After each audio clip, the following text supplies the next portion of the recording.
Hello, it's Phil Croshaw, and today is the penultimate day of 31 days of live streaming in August. So it's Sunday, the 30th of August, and tomorrow, the 31st of August, will be the last day. So getting very close to the end, and really enjoyed it, met some great people, and learnt a lot. So what I thought I'd do today is I'm very often asked, I have been asked over the last few years about what I see as the secrets of success, probably mainly based around some of the things that I've done around my career. I've done in my career, but also the people I've worked with and for, some millionaires, some billionaires. So I just jotted down 10 secrets of success, which of course are not secrets of success at all, because there is no secret of success. In my opinion, my research over many years has identified that there is really no secret of success. So we'll just do the usual intro, and then we'll have a look at the 10 things that I believe are the secrets of success that are not the secrets of success. Here we go. I want to be there and baby dance the night away. I let my hair down if I want. Don't you just get tired chasing fame and being pretty all the time? Doesn't sound like fun. You can do better. Let me show you what a good time looks like. You can do better. You can do better. Let me show you what a good time looks like. You can do better. I dare you to be wilder.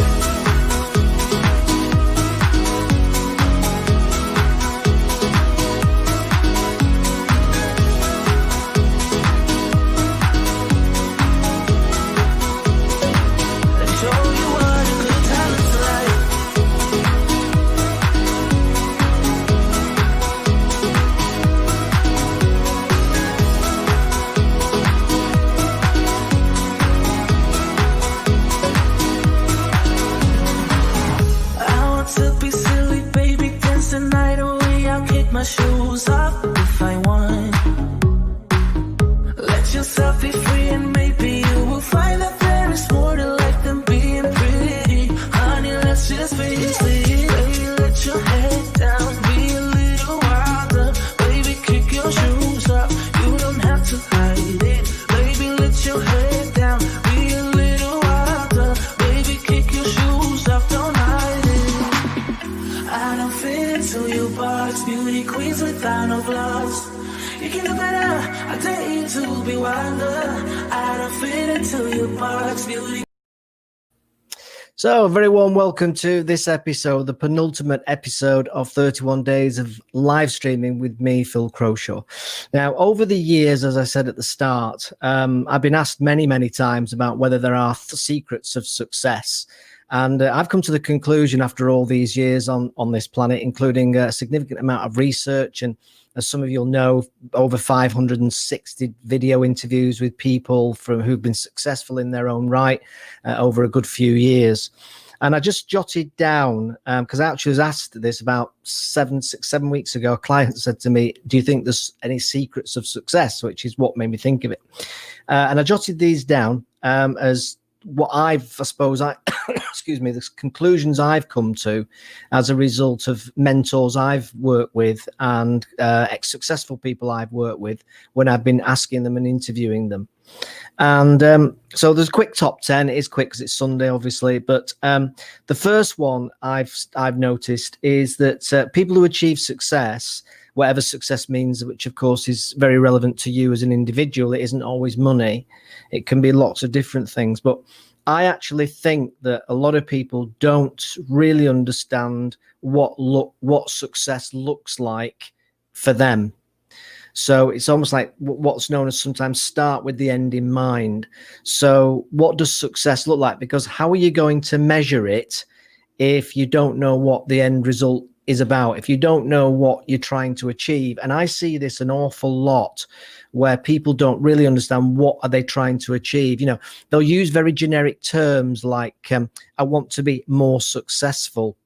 right? Okay. I want to have more money. Okay, well, I might have an extra £5 in my bank account. That's more money. It might be I want to be happier. What does happier mean? In what context? What does it look like? So I always say to all my clients, and I've said it, had it said to me in the past, which is where I came up with it, is make sure that you understand what you're trying to achieve. Now, in a lot of cases, people talk about goals and objectives. And if that's fine, I think there's a lot to be said for having clear goals and objectives. Some people it doesn't work for in the same way. But at the very least, see if you can come up with 2 or 3 goals that are SMART, as it's known. Most of you will probably come across SMART goals before. Specific, measurable, achievable, relevant to you, and time bound. That's what I call SMART. So if they are all those things and you have it written down, then you'll probably find it's easier to get where you want to go because you know where you're going. And I often say to people, if you set off from, I don't know, Plymouth with a view to going to America, how are you going to going to America, as opposed to I'm going to New York, or I'm going to Florida, or even not even Florida, because even that's vague, isn't it? Then you can't possibly come up with the best journey that's going to get you in the quickest time or the most efficient time, or if you're in a smaller boat, that you've got enough fuel to get there. So understand what success looks like to you, whether that's in career as well. It doesn't have to be doesn't have to be in entrepreneurial terms or your own business terms. It can also be obviously your career. What does success look like in your career? Is it about being chief executive, or is it about just being somebody who has influence within the company? Or is it a supervisor, and that'll do for you? So it's very personal to the individual and about size of ambition and aspiration, which is absolutely fine. The next area, the second area, is what I call take massive action. Now, I just think I have a view that says that the more action that you take, the more you learn and the more you'll move forward. And even if you fail from that action, or it doesn't turn out as you expected, you will learn from it. And there, as a result, you can then pivot, or you can change direction, or you can rethink it, or you can re-strategize it. So take massive action, excuse me, and fail fast. That's the other thing I often say to people is fail fast. So you have to make sure that, because you will fail, is the guarantee in your career, whether it's in your career or whether it's in as a small business, in your own business, you will fail at various different points in time. I promise you, you will fail. Yes, and somebody will say to me, oh yeah, well, I haven't failed. Well, I'll say you haven't failed yet, and you might be the 1 in a billion people perhaps that doesn't. But the vast majority of us mere mortals fail at various different points, mainly because none of us have got a crystal ball, have we? Not since I had the operation anyway. So the third area I see people struggle with is please don't take rejection personally. And I see this an awful lot as well. If you're doing something like live streaming, for example, on this, if somebody says that was rubbish, or what did you do that for? It was a waste of time. You're going to get that. You'll always get rejection. You'll always get rejection. So don't take it personally. Just go whatevs, or whatever superlative you decide to come up with. That's the way I operate nowadays. I never take anything personally, to be honest. I don't see the point. People have their agendas, don't they? So if somebody wants to put me down, then they've got an agenda. It's highly likely they've got an agenda, whether that's jealousy, whether that's they want to try and undermine me to maybe get the business or get the job. I mean, you see this an awful lot, don't you, in careers, and a number of you will have experienced this when you're in your offices, or you're in your companies. People will try and rubbish you or put you down to try and undermine you. And if they undermine you, then that maybe means that they look good, or they look better, or they get the promotion. So my advice to you, and I know it's easier said than done, by the way, but if you can, dig deep and don't take rejection personally, and don't take insults personally. Just kind of like go, and maybe that's what you can do now. Anybody kind of gives you any grief or rejection or anything, just go, and. You see this an awful lot, obviously, now with social media, and that's a massive area, isn't it, in terms of rejection? So I can't force you not to take rejection personally, but I would guide you and advise you to not take rejection personally, because it's pointless, and in all honesty, it will just drag you down and draw you down. I've done, I think I might have mentioned it before on this show, I've done literally hundreds of speeches at conferences and talks at conferences and speaking engagements over the years. And I always know that I'll probably have about an 80% success rate, because out of 10 people, there'll always be usually one or two who, for whatever reason, their own reasons, will not take on board what I say. Maybe they don't like me. Maybe they don't like my style of delivery. Maybe they just feel crap themselves that day, and it makes them feel better to tell me whatever.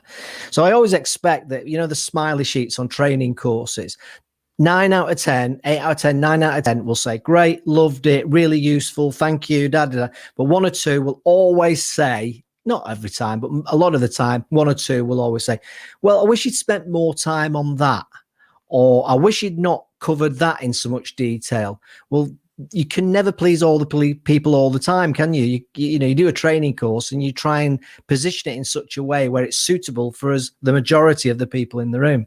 So you'll always get that. So don't worry about it. Fourth, I've said this before, please do be obsessed with learn new skills, learn new things, learn new technologies, learn new approaches, learn new processes. Never, ever, ever stop learning. And that's particularly pertinent now, of course, in career terms, because the jobs market is going to look very, very different in the next 9 to 12 months, probably because of COVID. The number of jobs available will be questionable in comparison with how it's been in the last few years, because we've had it really good in the last few years. That's the truth of it. So be obsessed with learning at every possible opportunity. And in terms of what you learn, and that what you learn has to be down to you, but the way that you learn can be down to you. Some people like to listen to podcasts, some people like to watch videos, people like to watch YouTube, some people like to read, some people like to read on books, some people like to read Kindles, other people want to listen on Audible, and there's numerous different ways that you can learn. So but learn as much as possible, because we don't know everything, and we never do, and we never will. The next one, fifth on the list, excuse me a minute, is reach out. Reach out to people, talk to people, connect with people, but don't connect with people with what you want in mind. Connect with people and give as much as you reasonably can. Now, obviously, if you're in a business, you can't just be always giving, because the truth is, if you're always giving and not taking anything in return, i.e. money in most cases, then you're going to be out of business very, very quickly, especially if you're in a service company. So, but where it's all possible, build relationships and be prepared to give something. And I spoke the other day with Taz Thornton on the show the other day about collaboration. Look at ways you can collaborate with people, but always think about what value is in the situation for the other person. Obviously, get clear on what the value is for you, and sometimes you won't always know what that value is. You've got to go in with a bit of an instinct, and I believe this very strongly, and it's not done me any harm over the years. But at the same time, understand that you've got to give some kind of value or some kind of appreciation of what they need and want. And quite often the word that's used is empathy. Try and be empathetic to other people and their needs, and not just be selfish and it's about me and what I need, because people pick that up very, very quickly. And it can be quite difficult sometimes, because you have got certain financial goals, you have got certain financial commitments in your life, and if you keep giving, as I say, and you don't get anything in return, then quite often it will just won't work. The business doesn't become viable because in effect what you end up as is a charity. But because you're not registered as a charity, you'll not be able to get any money from the various donations that are around and government and so on. So you'll basically be destitute very quickly. But sometimes just ask outright. Actually, that's the point. Just ask what's in it. What's in this for you? What do you think you're going to get out of this? What are you trying to get out of this? Just so I can understand what the value is. And us Brits don't like to talk about that kind of thing. We tend to be a little bit go off on a journey and keep our fingers crossed that it'll work out quite often. Number 6, control the need to always please everybody else. Some people have massive please others drivers. You may have come across this yourself. You may even have this problem yourself where you're desperate to please others.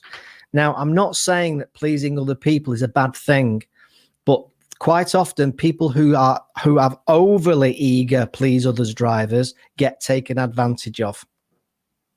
Okay. As a friend of mine who is brilliant on IT, and he's a wizard on PCs and such like. And I know he gets really miffed because he's the go-to person in the family for anybody that has a technology problem.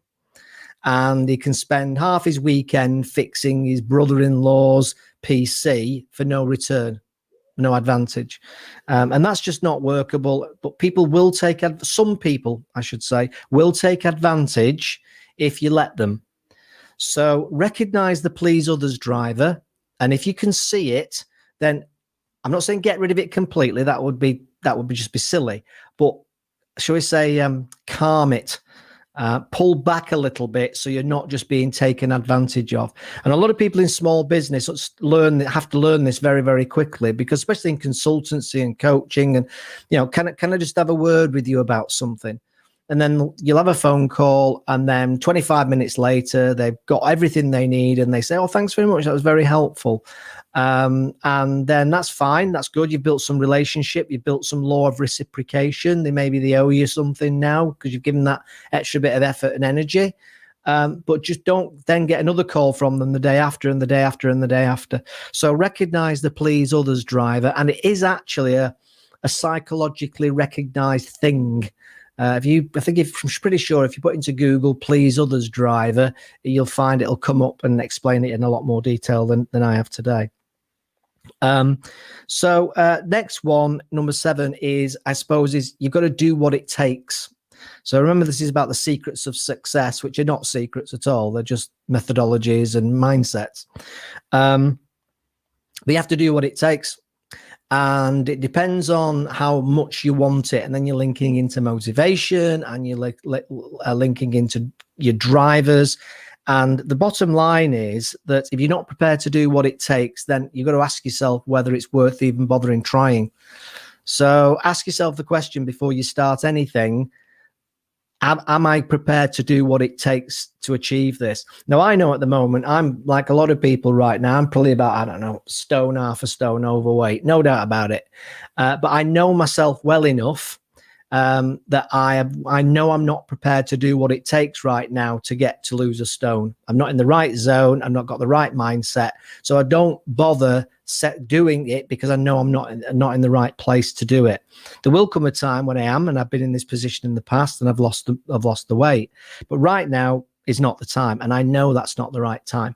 So the point I'm really making is, ask yourself, am I prepared to do what it takes to get this thing that I want, to get this success that I want? Am I prepared to do what it takes? And that involves many, many different things. It involves, am I prepared to spend the money? Am I prepared to work the days it's necessary? Am I prepared to work weekends to get the qualifications that I need?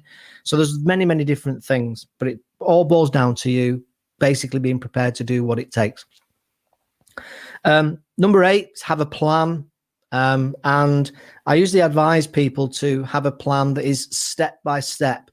I think it was, is it Sun Tzu that said the from the Art of War, Sun Tzu said, a journey of 1,000 miles starts with a single step. I think I've got that right. Maybe not, but I think that's right.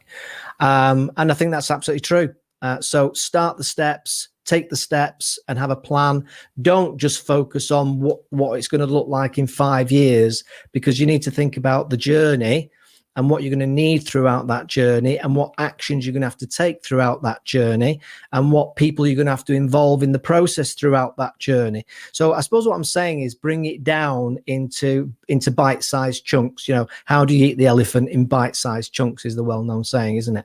So cut it down so you're taking one step at a time through the process. And that's the same for anything. If you're wanting to do live stream, for example, it might be that live stream is the goal by a certain date, and you describe what that looks like in terms of the success, and so you understand it. But then there's various steps you then need to take to set up your own live streaming show. Have you got the right microphones? Have you got the right cameras? Have you got the confidence? How can you build the confidence? Can you learn from people? Is there books you can buy? Is there audibles you can buy? Is there YouTube videos you can buy? And the answer is yes. But the question will always come back to the same thing. Are you prepared to do what it takes to run a live stream show? And that's the question you got to ask yourself. Ninth, and nearly ended now, just of the 10th. Ninth is obviously make the absolute maximum use of technology, because it's fascinating the amount of technology that's around and available now to us all that can significantly help us to get where we need to go. When it comes to, I've seen recently there's lots of online university courses now, and more since COVID, where you can go online to actual top universities and do courses with them to get a degree or a diploma. And that's just using technology. They have more and more in the way of videos to watch and podcasts to listen to, and Audible, like I've said before, like books that you can listen to. You don't always have to read them nowadays if that's not the way you best learn. And then apps, all sorts of different apps that you can use to speed things up. The biggest challenge is actually keeping up with all the different apps, to be honest, but that's just part of the process, isn't it? And then finally, one of the things I also see a lot of is make sure that what you're offering, what your output is needed, and is needed at a scale that is going to mean what you're doing is successful. What do I mean by that? Well, I am surprised. I am very surprised at the number of people that start businesses when they've not done the research. They don't know whether the demand is going to be there. They don't know if what they're going to do is going to be wanted or needed. And remember what I've said before, it's not whether people buy it, it's whether enough people buy it. The old adage, I could go and try and sell ice to the Eskimos. There's a chance that one Eskimo might buy it, but the majority probably won't. So that's not a smart move. And that's just as applicable when it comes to skills. So if you're really young and you think about university degrees, do the research on what you think might actually be of use in the jobs market, because that's changing every single day, every single week, every single year. The skills needed, the skills that companies need is increasing and changing all the time. So in my opinion, and others might disagree, but in my opinion, certain degrees now are arguably not worth paper they're written on, because what companies want, I think, is people who can hit the ground running. Yes, they need to know that people are capable of learning fast, which is part of the reason why degrees have always been a key factor. But nowadays, I think people want to, I think companies and companies who are hiring people want people to be able to hit the ground running and not need 8 months to get to learn and work out how to use Microsoft Excel, for example, depending on what the job is. So think about that. What is in terms of it's a business, what exactly are you offering? If it's skills for a career, what exact skills do you need to be successful in the career you've chosen? Do the research, reach out to people, ask around. I had a guest on last week, Dion Taylor, and Dion Taylor's set up a brilliant business which calls Savvy Guest, which helps people to see and hear about jobs and careers that may suit them.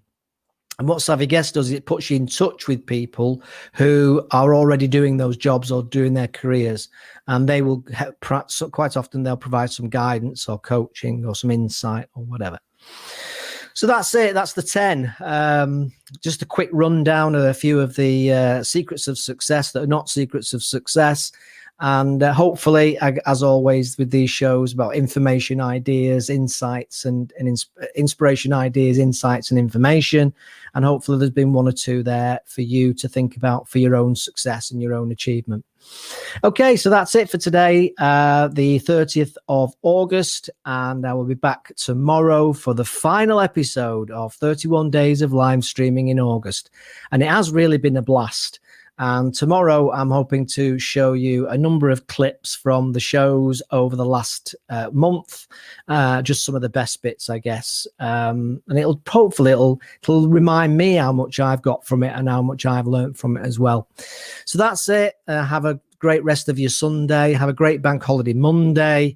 And I will see you again tomorrow at some point. Thank you. Bye now.